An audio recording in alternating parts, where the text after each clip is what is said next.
Good morning and welcome to the National Newspaper Publishers Association's Let It Be Known. This morning, lots of news. Biden and black voters are at a crossroads, and the GOP is putting its spin on the January 6th insurrection, and it's awful.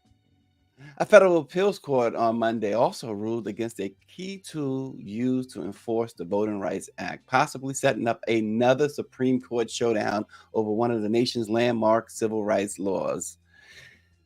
And ASAP Rocky, what are you doing? Rihanna's man is going to stand trial on 2 felony counts. Wow. The judge ruled yesterday on that case. We'll bring you information on that. And the Gilgo Beach. If you're from New York, or really, it's been in the news anyway. Maybe you've heard of the Gilgo Beach murder suspect. Well, his family, his wife and kids, are cashing in big time on this situation. This guy's not even gone to trial yet. We'll tell you about that. First, another quick note, an interesting point that I found in the Cassie Diddy lawsuit. She, in her statement, I think was widely overlooked. She mentioned the New York law, the look back law, and she also mentioned that she wanted to uh, really heal with her kids. And the New York law is about to expire. It's called the New York's Adult Survivors Act. There's a 1-year window that's provided for victims of sexual abuse or child abuse. A year ago, it went into effect, I should say, a year ago on the Thanksgiving holiday, which is now just, 2 days away, and that's when it expires. And so the case had to be accelerated. Apparently, there had been she had been seeking, in her words, seeking justice, and this was her last shot at justice. So just to put that to bed, one way or the other, whether you understand, whether you agree with her or side with her or side with Diddy, this had an expiration date that had to have been met, regardless of what side of the fence you stood in. But other lawsuits were filed in New York this month, including against Aerosmith frontman Steven Tyler, music executive L.A. Reid, and former Grammy chief Neil Portnow, among others. There's a total of 275 lawsuits, I believe it was. I could be off a little bit on the number. That was filed just this month. And since New York enacted that 1-year look back, one report said more than 2,000 suits have been filed. Of course, we and the media tend to bring only the high profile ones, but there have been others. Seems like that look back law, it was doing what the Me Too situation was supposed to do, and that was about men in particular taking advantage of women in the workplace, not about Hollywood. Hollywood, it's yeah, it gets our attention, but this New York look back window has proven, depends on, again, how you view it. If you are for it, it's been very effective, and if you're against it, it's been a nightmare. So that's just to put a footnote on to the whole Cassie Diddy situation. Now, moving on to politics this morning, the share of black voters who have chosen Republican presidential candidates has been low since the 1960s after President Lyndon Johnson, a Democrat, signed landmark civil rights legislation in 1964 and was elected to a full term later that year. Since then, the black electorate has overwhelmingly sided with Democrats, with candidates earning 70% or more of the black vote. And in 2020, 12% of black voters only sided with Donald Trump.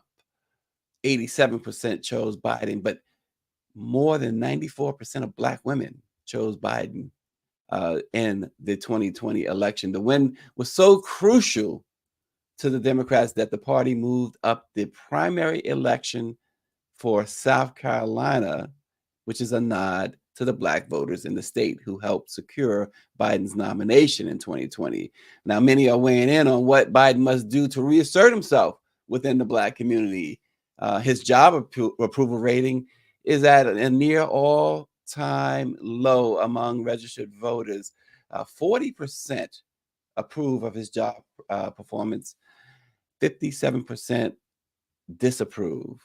The Biden campaign insists it understands. Quentin Fawkes, who is the principal deputy campaign manager for the president, said in an interview that hundreds of millions of dollars have been committed to reaching Black voters. Much of it will be through radio and television ads and public service announcements between now and the election. He says, for us to win this thing, we have to have long, sustained conversations with African Americans in their communities, in the ways in which they get their news about what we're going to do for them and about what we have done for them as a whole. And this, what we talked about yesterday, where once again, the Biden administration, either they don't get it or they just are not, they just don't care. Because you're saying it, and I take it as a personal affront that you're saying that you're gonna do it where Black people get their news, where they have their sustained conversation. It's with the Black press. With the Black press. The president needs to direct this now. Now, the candidate himself generally the campaign, is generally the PACs that take out the ads and things like that. But he can direct them. Look, what are you doing with the Amsterdam News? What are you doing with the Chicago Defender? What are you doing with Black Press USA? We talked about this yesterday. And you know what? We should keep on talking about it unless and until they wake up. How do you say this? That you want sustained conversations with African Americans in their communities in the way in which they consume news.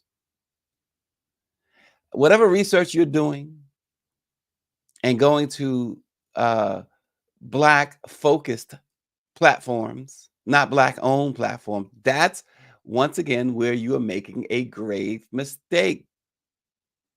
President Biden, Vice President Harris, Biden administration. This, as Prince would say, this is where you want to be. This is what you ought to see. Every chance I get to quote Prince is a good chance. But the DNC, we had Jamie Harrison at the red carpet at the National Newspaper Publishers Association's Leadership Awards 2 months ago. The DNC leader vowed, and we have it on tape, folks, that they were going to make sure the Black press was a priority. Haven't heard a peep from Jamie since. Haven't heard a peep from the campaign since. But you cannot have these conversations. Listen, you guys do what you want with your elections. But here's the thing. Don't give lip service. It has not worked. It has not worked. And the president knows it better than anyone. When he was running in 2020, I remember flying from Las Vegas with my wife to Philadelphia. And then from Philadelphia, it was attending an event. We was interviewing. I was with Dr. Chavis. He was there as well. And we were doing an interview with Michael Bloomberg in Las Vegas. Flew from Vegas, stopped in Philadelphia, which went home for a bit. A couple of hours later, got back on the plane and went to South Carolina. And a bunch of Black-owned newspaper publishers and media company owners in the NNPA, led by Dr. Chavis, sat down in South Carolina, in Charleston. I was there. We have video and pictures and everything else. I was there. Biden shook our hands and talked to us for a couple of hours. Cedric Richmond stopped by. And we had a great conversation. And at that point, here's my point. At that point, Biden's campaign was about to just wilt.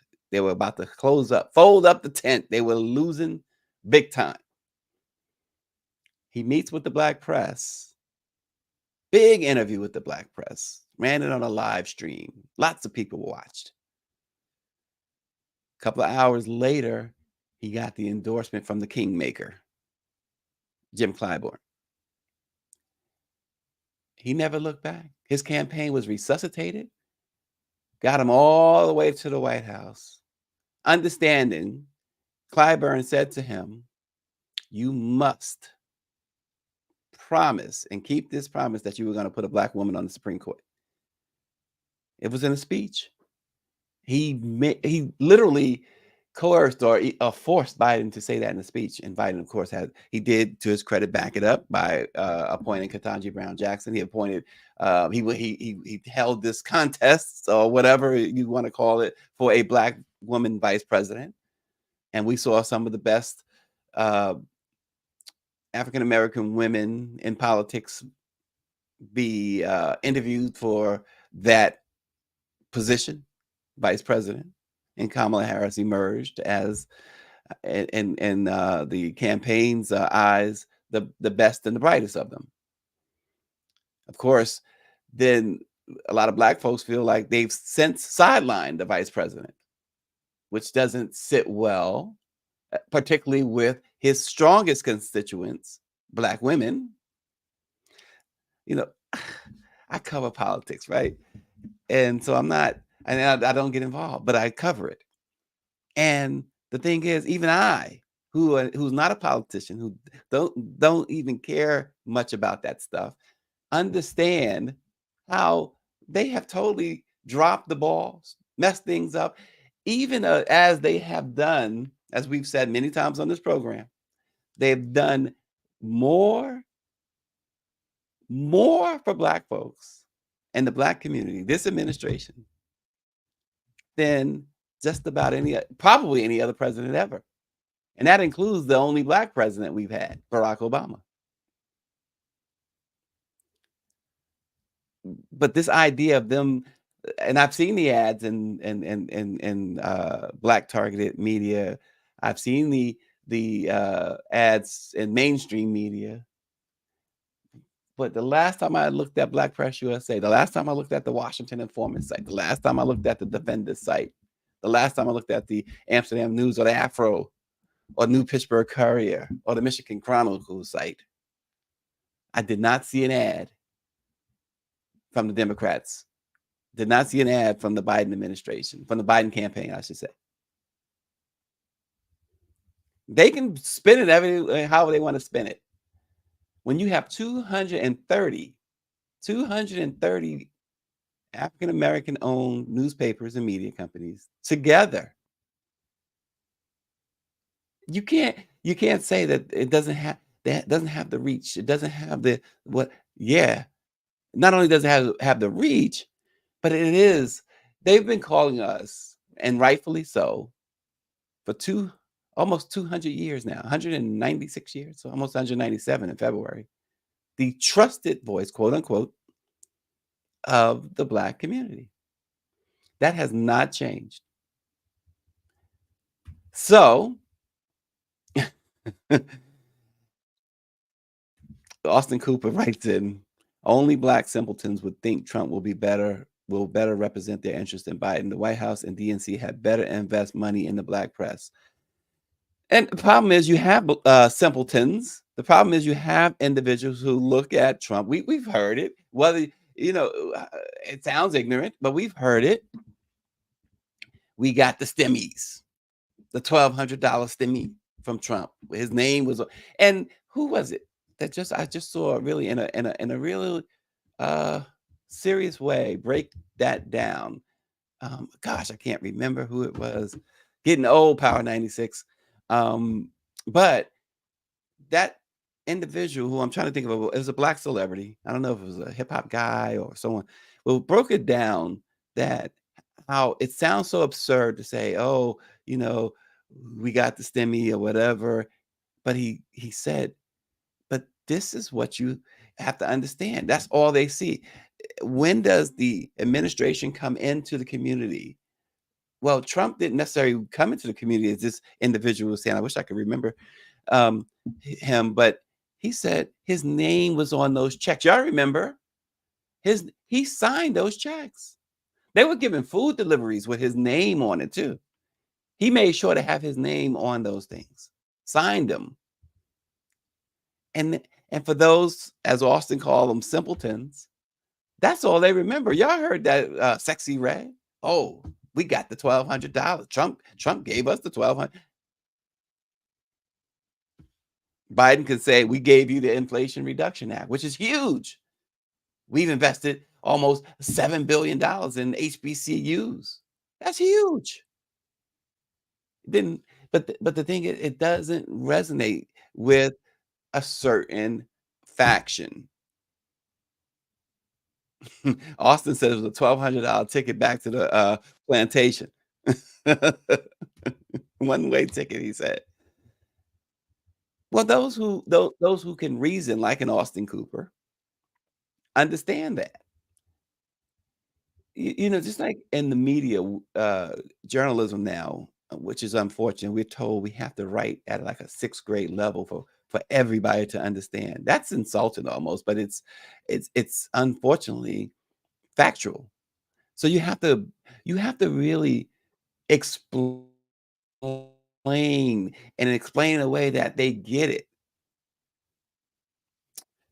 I tell you, Austin, we need again, not just the ad part, which is a big part, but once again, why won't the president?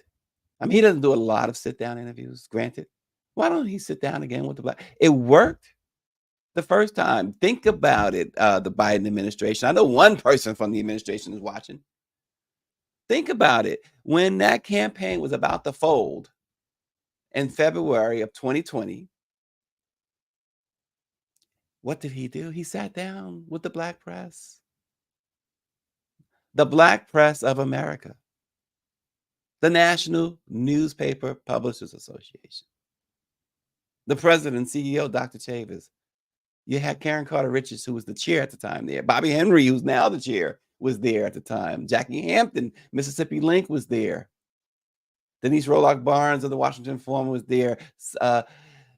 Dr. Draper, Afro was there. So many were there. The powerhouses were there. And your campaign turned around instantly, and you rode that wave all the way to Pennsylvania Avenue.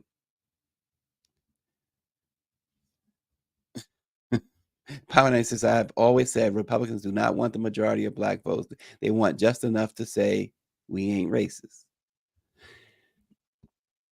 And there is Power 96 take on it. But the bottom line is you're not doing business with the black press. So you're not putting your money where your mouth is. It's empty speech. It's empty talk. And until then, and we have to call it out. I'm sorry. Y'all know we're gonna call people. We call black folks out. We got to call it out. You know what I'm gonna say next, right? I call Jay-Z out all the time. Does it matter to Jay-Z? Probably not. I'm sure. I mean, he hasn't reacted.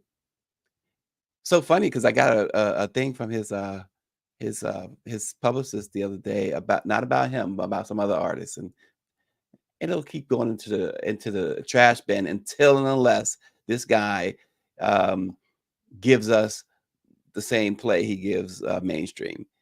Um, that's just how I feel about it. Now, my bosses may feel different, and then I would have to do what they say, right? But I'm gonna still call them out.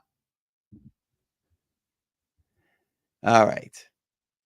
Republicans, on the other hand, this is what's going on with Republicans. They're trying to spin the January 6th insurrection. Now that they want to subpoena Benny Thompson and others from the January 6th Commission who turned over a mountain of evidence to the DOJ, which really the evidence has helped lead to 4 indictments and 91 criminal charges, felony charges against the twice impeached former president Donald Trump. They claim that hours of video now released. I don't know if you've been paying attention, but they've released hundreds of hours of video from the attack. Speaker Mike Johnson did it, the MAGA speaker who was with Trump at Mar-a-Lago yesterday, by the way, having some chow and doing whatever ungodly things that they do. They say Mike Johnson and Marjorie Taylor Greene and those of that ilk, the right wing, far right wing MAGAs, say that it shows a peaceful protest and that it contradicts what Democrats, their narrative have been. It's not a Democratic narrative. The fact is, you went in, your people went into the Capitol and destroyed things and with a noose saying you wanted to hang Trump's vice president, Mike Pence, and then House Speaker Nancy Pelosi. And now you want to change, say, see what they want to do and what they plan to do. Let's just call it what it is, right? David Youngblood said it should be called that. They want to get back in the office. This is Trump's folks. And these primaries, these debates, these Republican debates have been absurd. And even Trump has said, "Why are they even having it? I'm the choice. I'm the guy. Why even spend the money having these debates?" And I can't disagree with him because nobody's paying attention to him. It's like Charlie Brown speak. What is it? Want, want, want. That's all you hear. But they want to get Trump in office, and what they plan to do, and he said it. He wants to ensure a dictatorship.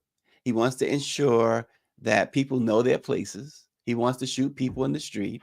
They want to release all of those who have been convicted. Remember, law enforcement officers, 5 of them, I believe it was, lost their lives in that insurrection. But they want these people free. They don't want them to be held accountable. And he's going to, and just understand this. These are all federal indictments and federal convictions and federal plea deals. What does that mean? Why do I say that? It means that if they are able to get President MAGA back into office, he's going to pardon all of those people. And by pardoning them, it's not just they get to go home. It emboldens them even more. Now it's the wild, wild west. There are no laws, no restrictions anymore for, as Power 96 would say, for those who have the complexion for the protection. And those January 6th rioters, they probably would only leave Enrique in prison, right? Power 96. He pardoned everybody except Enrique. Enrique serving what, 30 years? And he gonna make Enrique do 29 of those 30 years, and then at the last year pardon him. That's what's gonna happen with Enrique. Enrique is the very, very black Cuban leader of the Proud Boys, or former leader of the Proud Boys, in case you don't know. I know you all know him, Tario. But they want to say, and Marjorie Taylor Greene had the nerve to say, there needs to be investigations and accountability for all the lies, deceits, and lives ruined. You guys were the ones who ruined lives. Those 6 officers, 5 officers, as a result of that, lost their lives.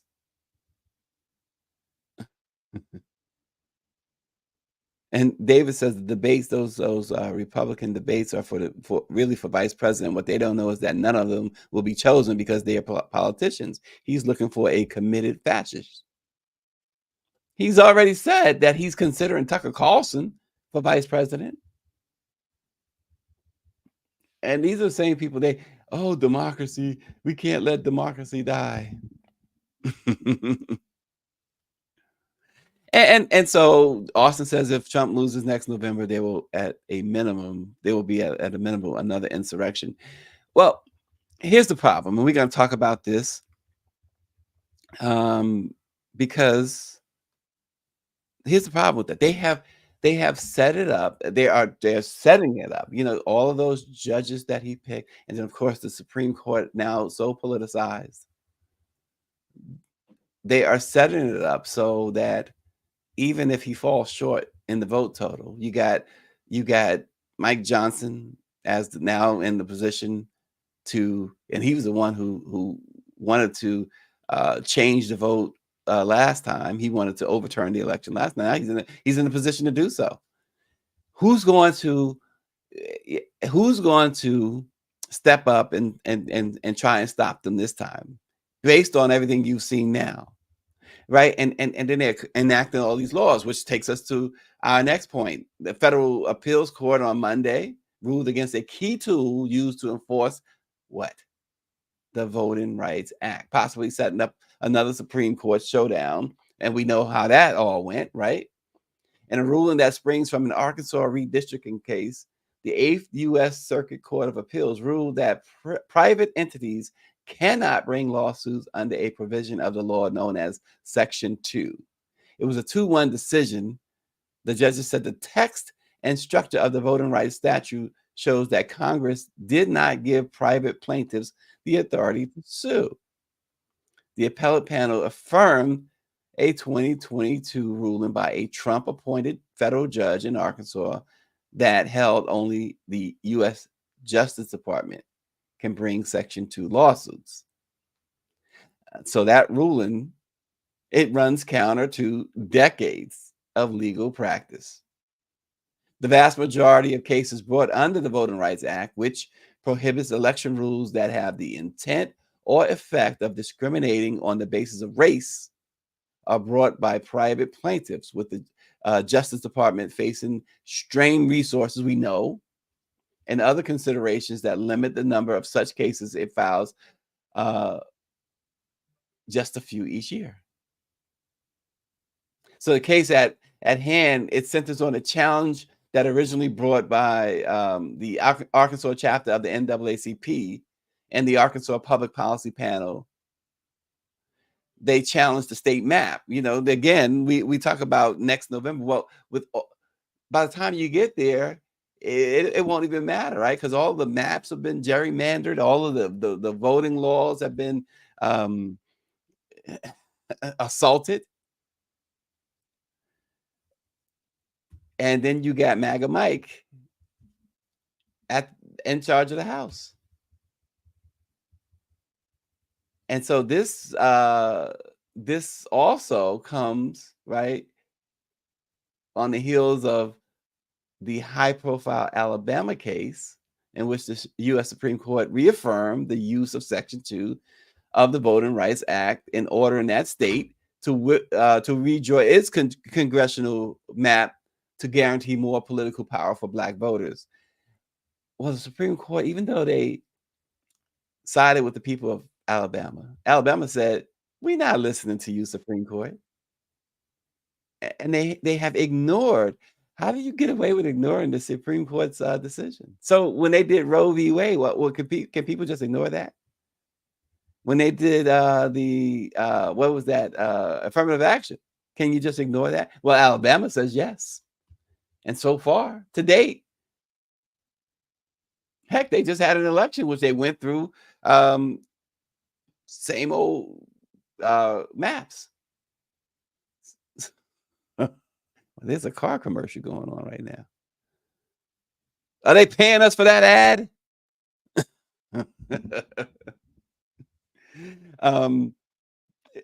Anyway, once again, it goes back to our original headline, right? Biden, Black voters, Black press. It all comes back. Well, we're moving on to a little bit of entertainment/crime news. You can't have entertainment news without it being connected to a crime these days, it seems, right? But Rihanna's man is in trouble. How do you be Rihanna's man and get in trouble? What's wrong with you, ASAP? ASAP Rocky appeared in court yesterday in Los Angeles, where he was told that, dude, we have enough evidence to move forward with this case. He had allegedly fired a gun at a former friend and collaborator outside a Hollywood hotel 2 years ago. The judge he heard evidence that that ASAP, who is the father of two children with Rihanna, he decided that you have to stand trial. You used as the judge said, a semi-automatic firearm at the W Hotel in Hollywood on November 6, 2021. They say he pointed a gun at Terrell Ephron, who he used to be really good friends with. And in a confrontation soon after occurred, and ASAP fired a couple of shots at him, grazing his knuckles and left him with minor injuries. Earlier this month, Efron had testified that he and ASAP were close friends as teens, along with the other members of the ASAP Collective, which, they were a group of New York high school students who wanted to make music and pursue other art forms. And ASAP, of course, has done it all, right? I mean, he's had some hits, got hit music, is a model, a sought after model with one of the most sought after women in the world. He said their friendship lasted until well after Rocky became a star, but it began to disintegrate after he felt that ASAP had failed to follow through on promised business ventures and had neglected the other members of the high school collective who were having difficulties in their lives. Well, see, and this is where you gotta walk away ASAP. Now he probably understands that their difficulties, these are high school friends. I don't, this is not about, oh, he's forget where he come from. He's not responsible to take care of grown men. I don't care what anybody says. He's not responsible for them. So maybe when they were younger, yeah, if I make it, I'll do this. Or if you make it, you do. There's, it doesn't. I'm gonna say something wrong, aren't I, Greer? But the tensions came to a head when the shots were fired in 2021. Of course, Rocky has pleaded not guilty. It's two felony counts of assault with a semi-automatic firearm. I think, is a good debate to have, though. Maybe we have that debate one day. Is he responsible? He had a little group before they left high school, and they were allegedly vowed to always look after each other, work together, whatever. A couple of them fell on hard times, and they apparently, the rest of them fell on hard times anyway, and they apparently felt that Rocky should be reaching back. That's up for debate, isn't it? That's up for debate. But we must have that conversation. The thing about and so here's an ironic thing about this. You remember a couple 2020 when Trump was in office, Trump went ASAP was locked up in a jail in Sweden, and Trump I guess Kanye West had mentioned to Trump, to help ASAP out of this jail in Sweden or Switzerland, wherever he was at. And ASAP had said that made it worse. He thought it was going to make it worse that Trump publicly spoke out to. He said he couldn't believe Trump. He doesn't know Trump. He said he couldn't believe Trump said his name publicly at a news conference. And he's like, he winced when he was in the jail and heard that President Trump had mentioned him, the then President Trump. Well, ironically, ASAP's lawyer is none other than Joe Tacopino. And who's Joe Tacopino? He's Donald Trump's lawyer.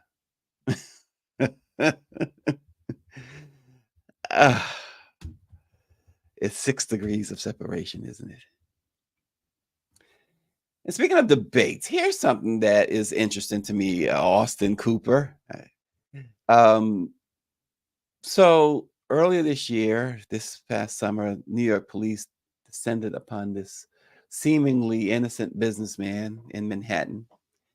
Federal authorities and U.S. Marshals and all. It was on. They captured the arrest on video, and it was very very non-eventful but dramatic, still nonetheless. And on the streets of Manhattan, his name was Rex, or his name is Rex Harriman, aka the Gilgo Beach Killer, and found out, well, at least he's alleged to be responsible for the deaths of many prostitutes on Long Island. Family, apparently, according to investigators, they had found that every time he killed a prostitute, his family was away. His wife and kid was away. Well, now, people want to, the family only through lawyers have made statements. The wife and the child, the wife did file for divorce, and the divorce is still pending, as his child is pending. In this case, he's accused of multiple counts of murder.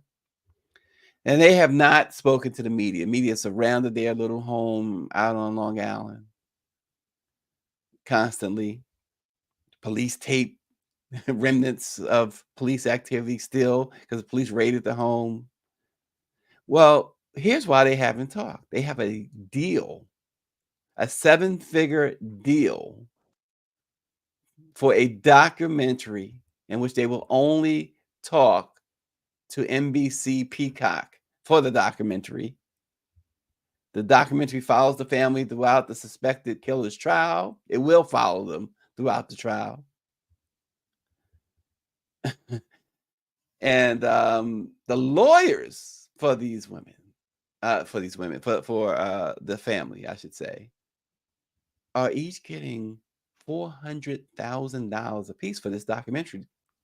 So the lawyers are not even talking to the media, because the NBC said, you're going to save everything for this documentary. And I just think it's interesting. This case it's not necessarily solved until there's a guilty verdict, right? But these guys, the wife, the child, the lawyers, they have struck a deal. They're filming them. Every move they make is being filmed, like a reality show. And I don't know how to feel about this. This guy, so it does fall outside of the New York's Son of Sam law, and the Son of Sam law says that a person cannot profit off of crimes. Um, but she has filed for divorce, so obviously any financial gain is what they're saying is separate from anything that he might gain or anything he could possibly gain. So New York can't seize the money for the victims or the victims' families here. And again, I just don't know, guys, how you feel about this. Power 96 says, I believe the whole family was involved. he, he says white folks will make money off death in a minute. Can't paint anybody with a broad brush. Power 96. But there was some talk, though. It's so interesting because there was talk that, and the investigators did originally believe that the wife, at least the wife, knew more than what she was letting on. It's like, how do you live with a serial killer and not know or suspect anything? This guy's out there. He's a businessman. He works in Manhattan by day and comes home and goes out. Oh, honey, I'm gonna go take a walk.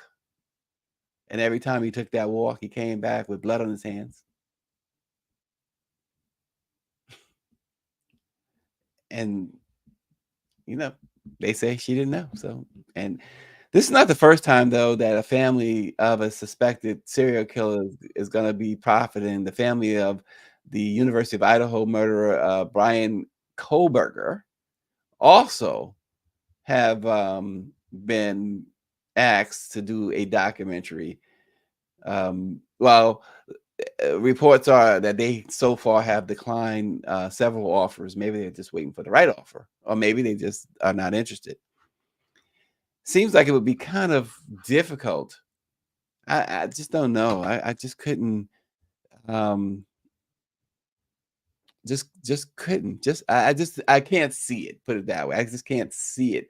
Family member commits such a vile, heinous, acts with an S at the end, and now you're getting, paid for it.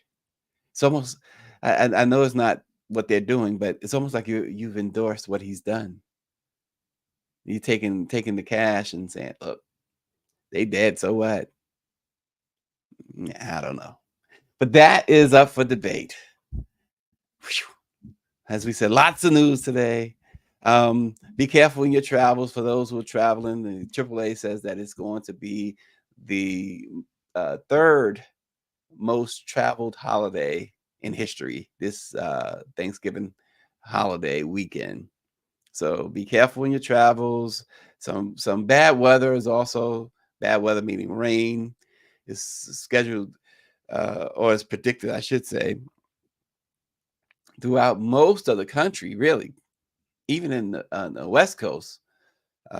So, folks, drive like you got some sense, and those who are taking plane trips, give the TSA a little bit of a give them a little bit of a break. Don't give them a hard time. Don't give them a hard time. Make travel as easy as possible. Get to the airport early. Try 3 hours early because it's going to be lines galore. And those driving, again, AAA says those on the road.